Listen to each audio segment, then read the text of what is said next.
Mesdames, Mesdemoiselles, Messieurs, bonjour et bienvenue sur notre chaîne YouTube. Cette semaine, nous étudions la leçon numéro 8 et nous vous invitons à rester connectés. Nous nous retrouvons tout de suite après le générique.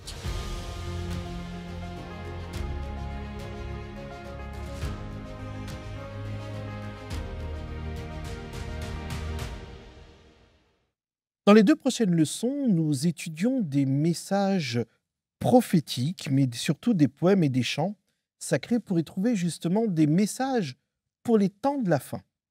Alors, dans les psaumes, première partie, c'est le titre de notre leçon et pour ce faire, j'ai le plaisir donc d'accueillir Pasteur Vaïti.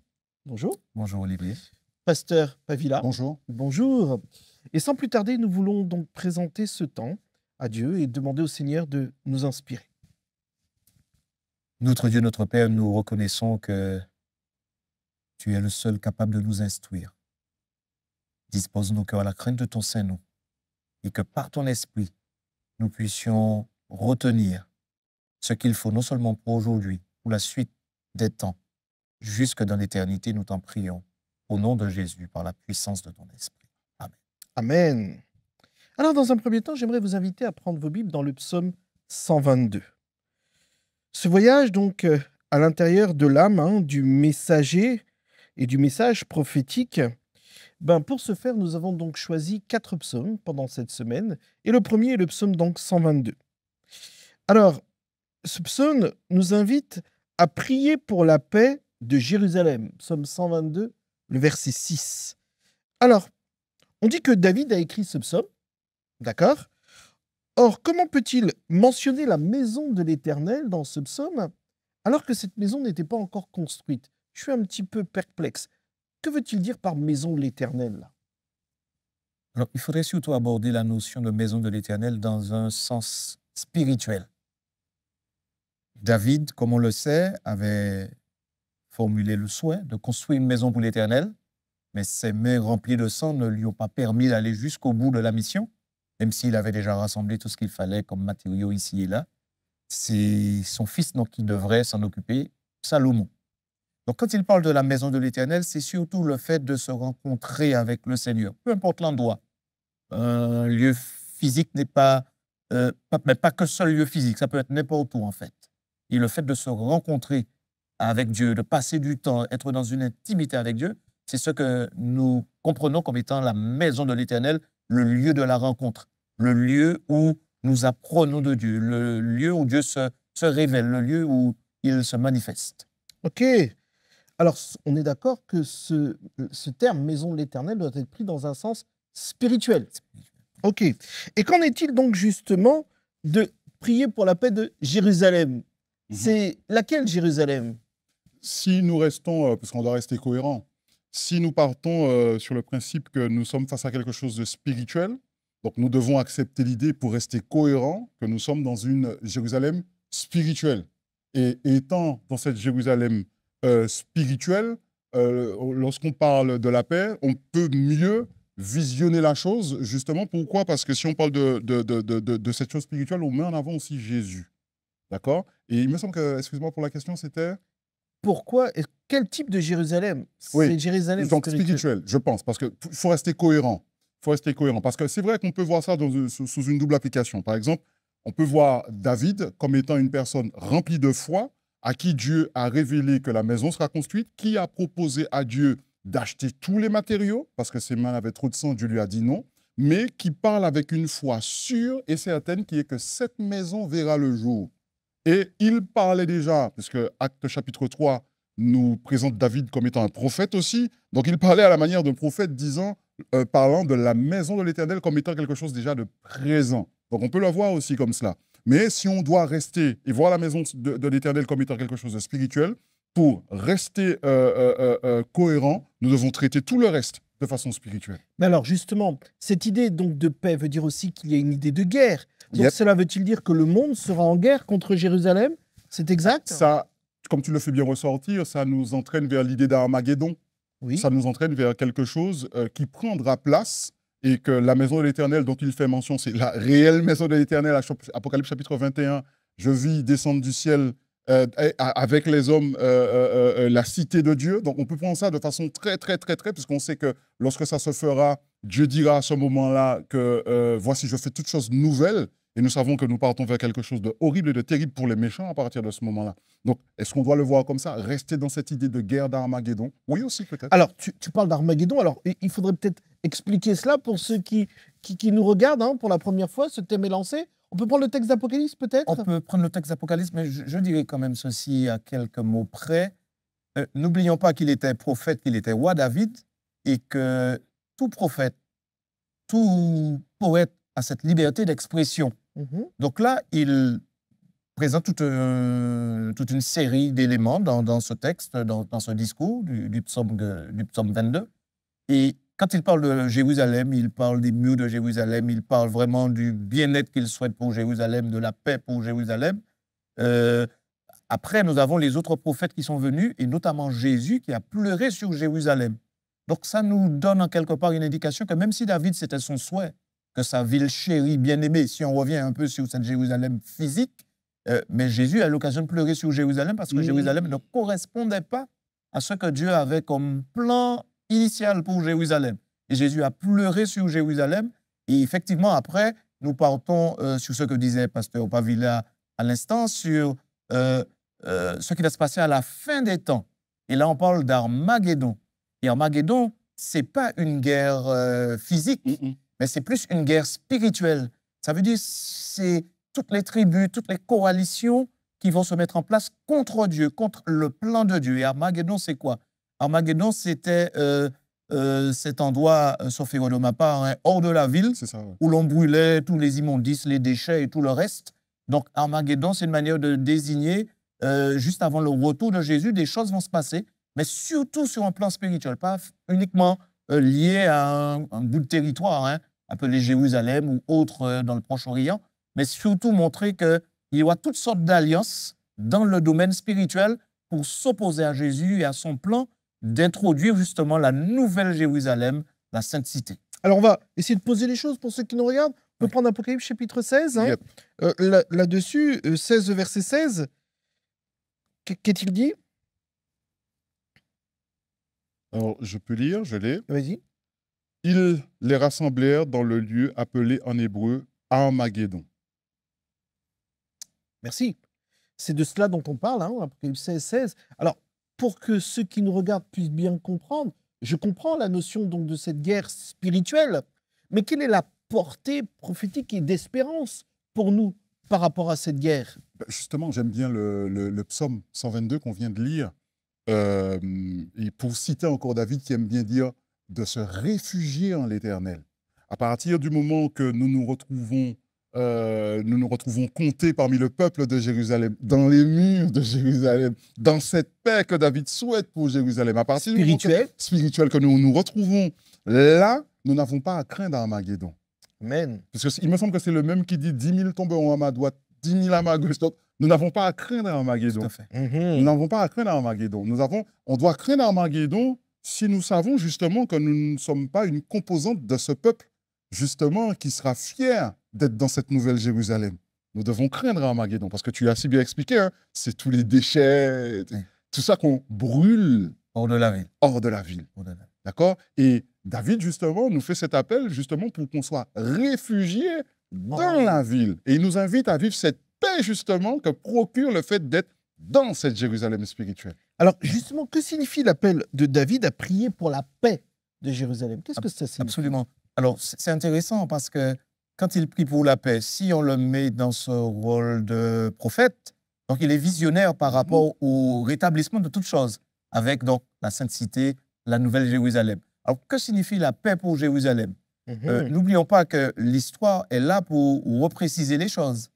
Les enfants d'Israël n'ont pas toujours été obéissants.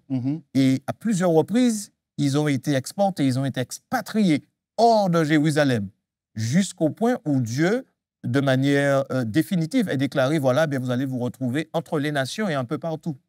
Et on constate qu'aujourd'hui, il y a une sorte de réflexion autour de Jérusalem.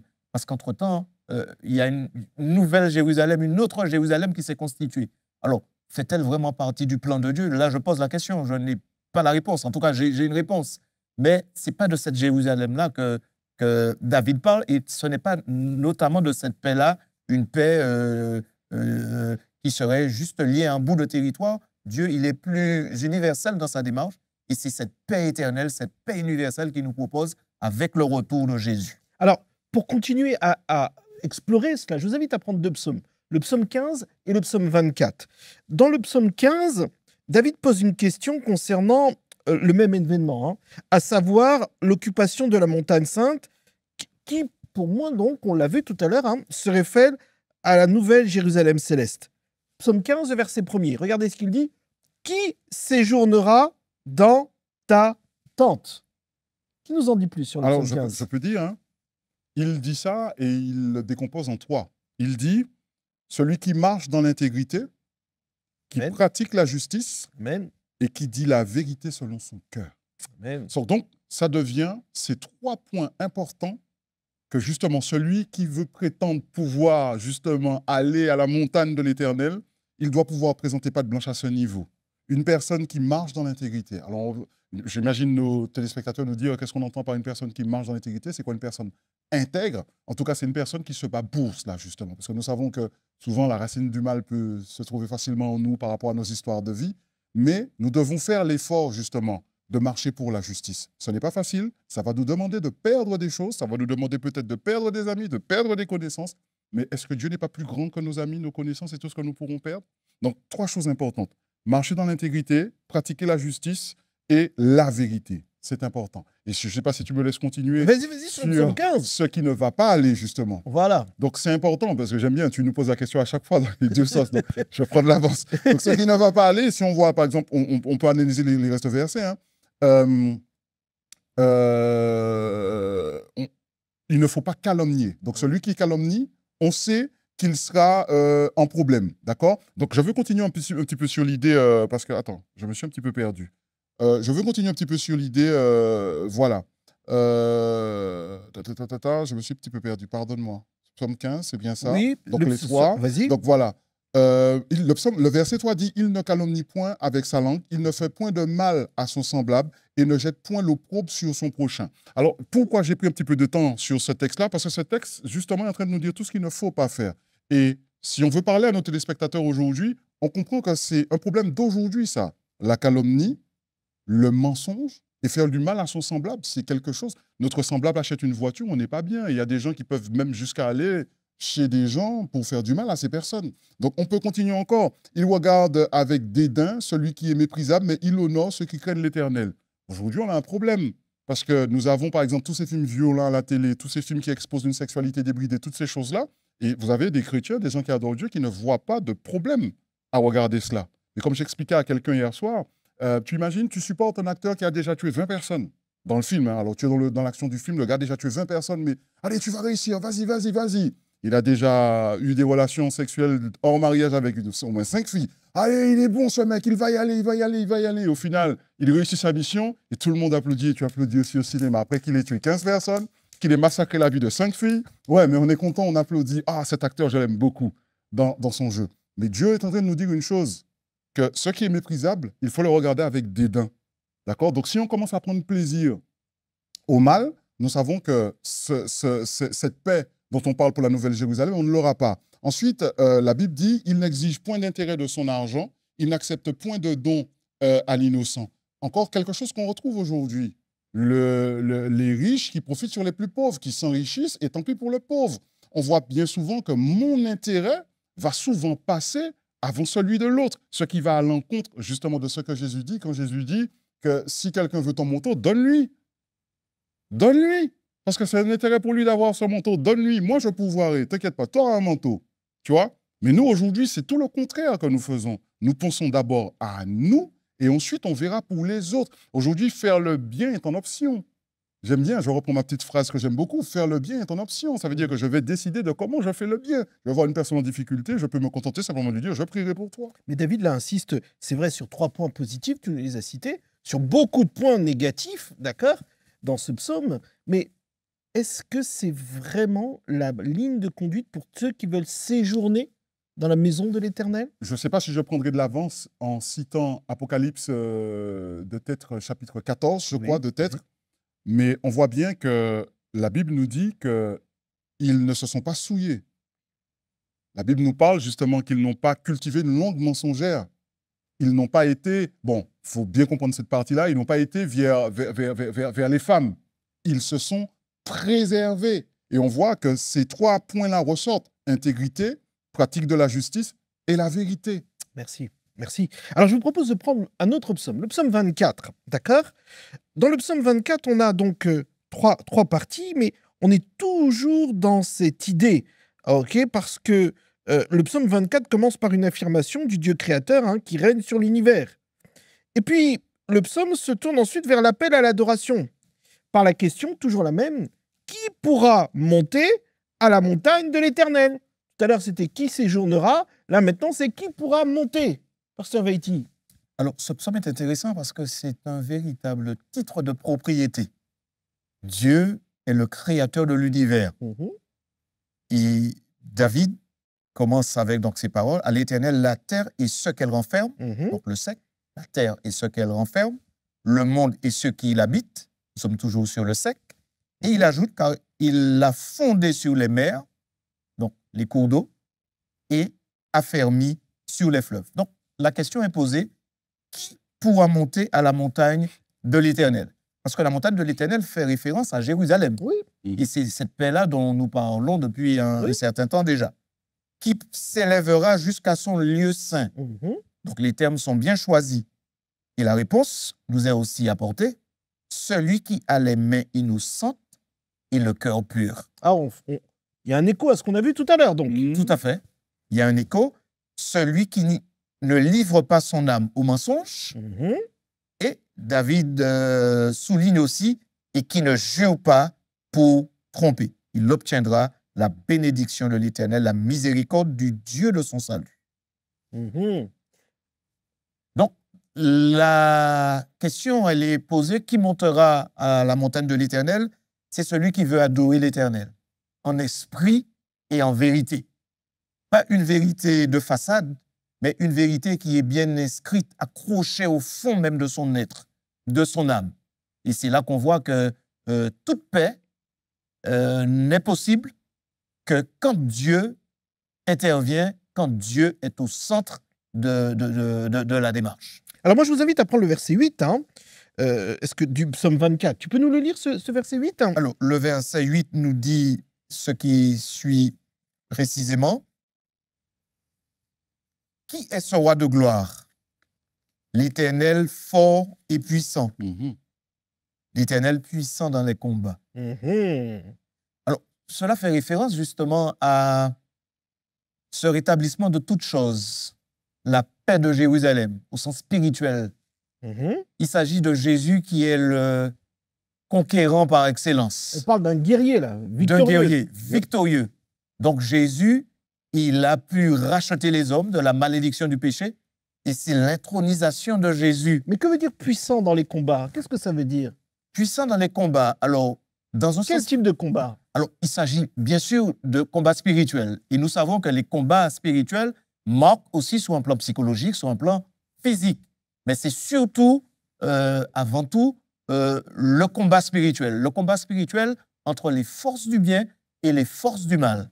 Et Jésus a su remporter toutes les batailles et il a remporté la victoire sur toutes les guerres spirituelles.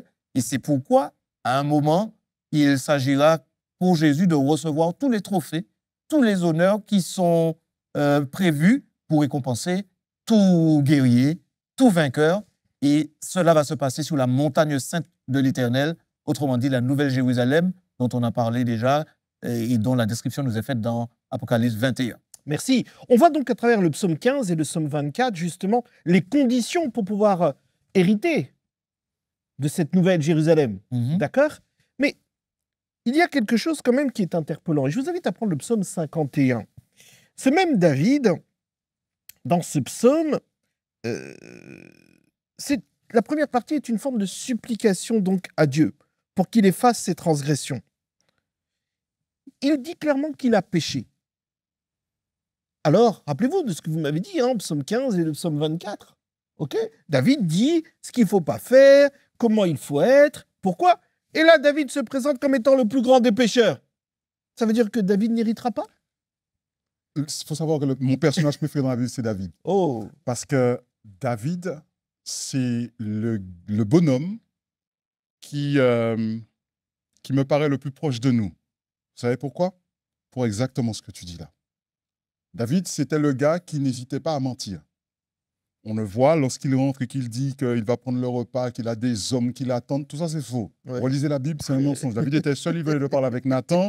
Il a fait un plan avec Nathan, avec une sorte de flèche. Si la flèche, ça va plus loin, ça voudrait dire que tu ne peux pas venir. Des choses comme ça. Le bonhomme était en pleine fuite. Ouais. Il a menti au prêtre. Est-ce que vous savez à cause de ce mensonge, le prêtre et tous ceux qui étaient là sont morts. Mhm. D'accord? Ensuite, c'est celui qui, lorsqu'il est roi, pour reprendre un petit peu les prédicateurs qu'il aime souvent le dire, au lieu de partir en guerre, qu'est-ce qu'il fait? Il reste dans son palais. Et puis c'est là qu'il voit cette Bathsheba. fameuse Bathsheba, puisque le psaume 51 est lié justement Voilà. à cette histoire. Mhm. Et ça va loin l'histoire de Bathsheba, parce que le bonhomme va aller avoir des relations avec une femme mariée, Oui. va mettre enceinte une femme mariée, Mhm. va commettre un meurtre, parce qu'il va envoyer le mari de cette femme en première ligne, et le mari de cette femme va mourir, Mhm. justement. Et il va se retrouver justement dans cette confrontation avec Dieu. Puisqu'on voit bien, le psaume nous dit que c'est Nathan qui vient le voir. Voilà. Alors ça veut dire quoi? Que ce bonhomme était dans une politique pour protéger son trône durant tout ce temps. Il fallait que Nathan vienne, le confronte, et je suis sûr que quand Nathan l'a confronté, il n'était pas seul. Il fallait que Nathan vienne et le confronte pour qu'il réalise ce qu'il a fait. Ce que j'aime avec David, c'est qu'une fois qu'il a confronté Nathan sur ce qu'il a fait, David n'a pas fait de chichi. La Bible nous dit qu'il est allé dans le temple, n'est-ce pas? Il s'est allongé, il a jeûné, il a prié. Et lorsqu'on lui a dit que l'enfant est mort, il a fait quoi?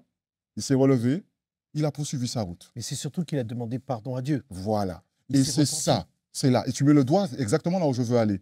David a demandé pardon à Dieu. C'est pour ça que la Bible dit, lorsqu'elle parle de David, que David, c'était l'homme selon le cœur de Dieu. Un homme prompt à demander pardon. Et le pardon de David était sincère. C'est ça que j'aime avec David. David, lorsqu'il a demandé pardon à Dieu pour cette passade, devinez ce qu'il a fait après. Il a honoré cette femme. Cette femme est devenue sa première dame. C'est devenu celle qui a enfanté Salomon. Et on voit qu'elle avait un certain pouvoir parce que lorsque Salomon est monté sur le trône, c'est elle qui était là avec Salomon dans ses premiers pas, cette même femme. Si vous lisez bien vos Bibles. Donc comprenez bien que, on voit bien que de dernier, à travers de l'action qu'il a menée en ayant de la convoitise pour cette femme, la faisant monter, lui donnant un enfant, tuer son... Le dernier qu'il était est devenu le premier, justement, en honorant cette femme après avoir commis ce péché. Donc, premièrement, reconnaissant son péché, demandant pardon à Dieu et bien sûr, réparer. Ça, On le c'est voit important. très bien à travers le psaume 15 et 24 et même Mm. le psaume 51. David décrit un idéal, lui-même tombe, faute, et il dit comment justement revenir à cela. Et ça doit parler à tout un chacun. Alors je vous invite à prendre le psaume 51 parce qu'on n'a pas pris le temps de lire l'ensemble, mais j'aimerais simplement qu'on s'attarde sur les versets 10 à 19. Parce que Amen. c'est magnifique ce que David dit, parce que là on a des idées importantes. Pasteur Veiti, tu peux lire versets 10 à 19? Oui. Psaume 51, 10 à 19. Annonce-moi l'allégresse et la joie, et les eaux que tu as brisées se réjouiront. Détourne ton regard de mes péchés, efface toutes mes iniquités. Ô Dieu, crée en moi un cœur pur, Un cœur pur. renouvelle en moi un esprit bien disposé. Ne me rejette pas loin de ta face, ne me retire pas ton Esprit Saint. Rends-moi la joie de ton salut, et qu'un esprit de bonne volonté me soutienne. J'enseignerai tes voies à ceux qui les transgressent, et les pécheurs reviendront à toi. Ô Dieu, Dieu de mon salut, délivre-moi du sang versé, et ma langue célébrera ta miséricorde. Seigneur, ouvre mes lèvres, et ma bouche publiera ta louange. Si tu eusses voulu des sacrifices, je t'en aurais offert. Mais tu ne prends point plaisir aux holocaustes. Les sacrifices qui sont agréables à Dieu, c'est un esprit Mhm. brisé. Ô Dieu, tu ne dédaignes pas un cœur brisé et contrit. Ce qui est magnifique, c'est qu'on voit que les mots-clés sont créés, renouvelle en moi et rends-moi, tout ça, un cœur pur. Dieu est décrit là comme étant non seulement le créateur, mais le sauveur. Mais la demande de David, c'est vraiment un cœur pur. Est-ce que c'est possible, pasteur? Alors, c'est possible. Et il est important pour nous de réaliser que de nous-mêmes, cela ne pourra jamais se réaliser. Mais c'est vraiment quand on donne à Dieu la priorité dans nos vies, quand nous acceptons le sacrifice que Jésus a consenti à notre place et sous l'influence de l'Esprit de Dieu. Comme Paul le disait, ce n'est plus moi qui vis, j'ai été crucifié avec Christ, Galates 2, verset 20. Et si je vis, ce n'est plus moi qui vis, mais c'est Christ qui vit en moi. Et notre rôle sur terre, notre responsabilité, notre objectif, en fait, est de laisser Christ vivre en nous pour qu'il transforme notre nature pécheresse en nature divine, une nature qui représente ce Dieu qui nous aime tant. Et je prendrai juste 2 Corinthiens 5, verset 17, qui déclare « Si quelqu'un est en Christ, il est une nouvelle créature ». Donc, c'est ce renouvellement-là, et ça commence par le cœur, puisque le cœur ici, c'est le quartier général, hein, et des émotions, et des pensées, Amen. et aussi des affections en tout genre. Amen, c'est une bonne nouvelle. Hein. On J'aimerais peut avoir un rajouter- cœur pur, oui. Oui, c'est possible. Et le texte le texte le dit. Le texte dit, par exemple, on voit qu'il dit « Ne me rejette pas loin de ta face, ne me retire pas ton Esprit Saint ». Amen. Mhm.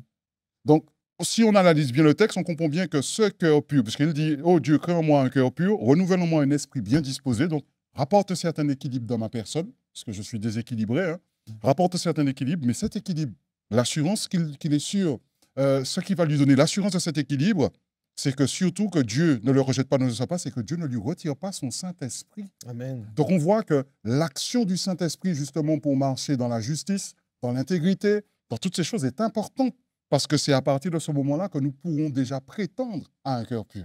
Merci. Mais de nous-mêmes, comme disait Pasteur Vaïti, un homme ne peut pas dire « j'ai un cœur pur » de lui-même comme ça, parce qu'il le fait. Il le dit bien en disant « ne me retire pas ton Saint-Esprit ». Amen. Vous l'avez compris, les psaumes nous emmènent justement sur des chants prophétiques. Et je vous invite à prendre Apocalypse chapitre 14 pour bien comprendre justement, puisque c'était notre verset de base de cette semaine. Apocalypse 14, le verset 1er.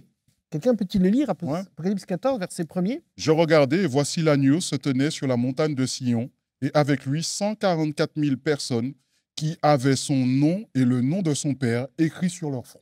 Quelle est la signification du fait que le nom du Père soit inscrit sur leur front Le nom, par rapport à ce qu'on vient de dire? le nom d'une personne en général reflète le caractère de la personne. Ça, c'est vrai. L'auteur de l'École du Savoir en parle, et on sait que l'histoire nous en parle. En général, avant qu'on donnait un nom à quelqu'un, le nom était en lien par rapport, sinon un enfant était né un soir de pleine lune et qu'il y avait la fête, on aurait pu appeler l'enfant jour de fête de pleine lune.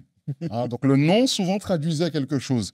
Et ici, si le nom de Dieu traduit aussi son caractère, ça voudrait dire que lorsqu'on a le nom de Dieu sur notre front, on endosse pleinement ce caractère. On reflète Dieu à travers ce caractère, Malgré le péché, malgré le péché. comme on l'a vu avec David. Hein? On aspire et malgré le péché, même si on tombe, nous pouvons justement avoir ce nom sur notre Oui. front. Amen. Et c'est là que c'est intéressant aussi de noter que David nous propose le péché sous plusieurs angles. Il parle du péché, c'est le fait de rater son but, rater la cible, mais il parle aussi de la transgression. Ça veut dire que c'est le côté volontaire. On sait que c'est pas bien, mais on le fait quand même. Mhm. Et puis, il va parler de l'iniquité. Et l'iniquité, c'est un peu ce qui nous lie, qui nous relie à nos premiers parents. Nous n'étions pas là. Mais à partir du moment où ils ont péché, Mhm. ça a fait de tout ce qui viendrait par la suite des pécheurs.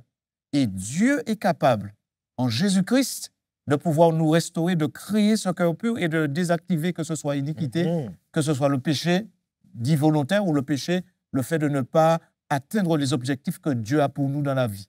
Donc, je crois que c'est formidable et intéressant et il y a de l'espoir pour tout individu. Amen. Vous l'avez compris, la leçon de cette semaine nous invite justement à nous préparer pour hériter de cette nouvelle Jérusalem. Et je vous invite à continuer l'étude des psaumes. Alors pour ce faire, n'hésitez pas. Vous pouvez vous rendre sur le site monespérance.fr, puis demander une Bible gratuitement, et elle vous sera donc donnée. Que Dieu vous garde, que Dieu vous bénisse. Merci messieurs en tout cas pour Merci. ce partage. Merci Olivier, merci. Et puis, Merci. bonne étude à tous. À bientôt. À bientôt. À bientôt. Merci.